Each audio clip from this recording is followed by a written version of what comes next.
Halo semuanya, perkenalkan gue Rap Rashid. Di konten kali ini gue akan membahas tentang mengapa kekecewaan Ferry Irwandi begitu besar terhadap Bosman Mardigu dan juga para fansnya.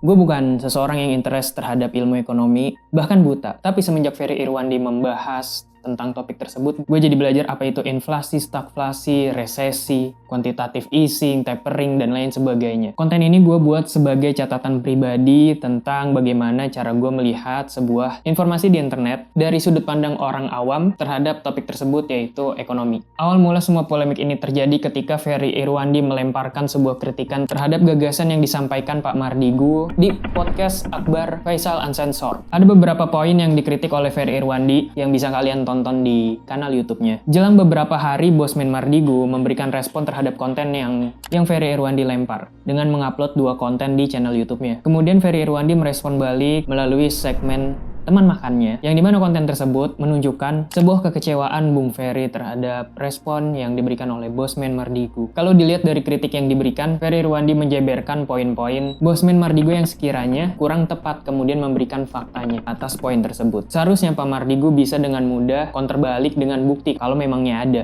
atas kritik dari Ferry Irwandi. Kalau dari sudut pandang gua, mumpung ada exposure, jadi alih-alih memberikan jawaban atas kritikan Ferry Irwandi, mumpung ada exposure, Pak Mardigu lebih baik membuat konten seperti biasanya. Di sini tujuan gue bukan untuk menentukan siapa yang benar, karena gue tidak punya kapasitas akan hal tersebut. Hal yang ingin gue bahas adalah rencana sesungguhnya dari Ferry Irwandi, sang agen pemerintah.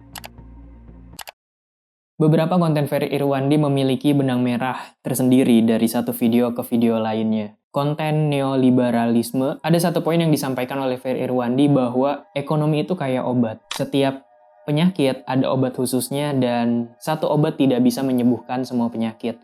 Kurang lebih seperti itu. Masuk ke konten kehancuran Indonesia yang disebabkan oleh printing money sebagai contoh kasus, dan akhirnya permainan dimulai. Diawali dengan konten mengoreksi penjelasan sesat Bosman Mardigu tentang MMT. Gue coba tebak rencana dari Bung Ferry. Bung Ferry melihat sebuah kejanggalan dari penjelasan MMT yang disampaikan oleh Pak Mardigu. Untuk mengatasi keraguan tersebut, tentu harus diriset dulu faktanya seperti apa. Dari sana Bung Ferry menemukan sebuah kejanggalan. Akan tetapi kenapa banyak orang yang dengan mudah kemakan narasi seperti itu? Mungkin ide untuk mengkritik Pak Mardigu berasal dari sana. Jawaban yang dicari cuma 2. Yang pertama, apakah Bosman Mardigu dapat menjawab kritikan dari Ferry Irwandi? Karena ya itu tidak menjawab kritik gue yang sebenarnya sangat simpel.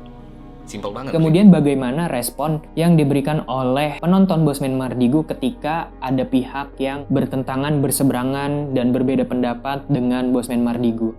Yang ternyata jawaban ditemukan. Maka dari itu sampailah kita ke sebuah kesimpulan bahwa sumber manusia adalah jawabannya. Beberapa bingung kenapa solusinya pendidikan, sedangkan Bosman pakai MMT untuk masalah ekonomi. Ini kurang head to head. Ya, siapa juga yang lagi cari solusi sistem ekonomi negara kita seharusnya bagaimana? Kan ceritanya gini, ada seseorang yang punya gagasan, lalu ada orang lain yang ngerasa gagasan itu ada yang janggal atau masih ada kurangnya. Lalu mengkritik dengan latar belakang pendidikan ekonomi yang dia punya, agar masyarakat kita bisa menilai dari berbagai macam perspektif. Mau Bosman Mardigu atau Ferry Irwandi, keduanya sama-sama memiliki niat untuk sama-sama ingin Indonesia berada di situasi dan kondisi yang lebih baik. Bosman Mardigu dengan segala pengalaman bisnisnya di luar negeri di berbagai macam negara, ketika pengalaman tersebut dibawa ke Indonesia, selanjutnya tugas kita untuk nge-scanning apakah ide tersebut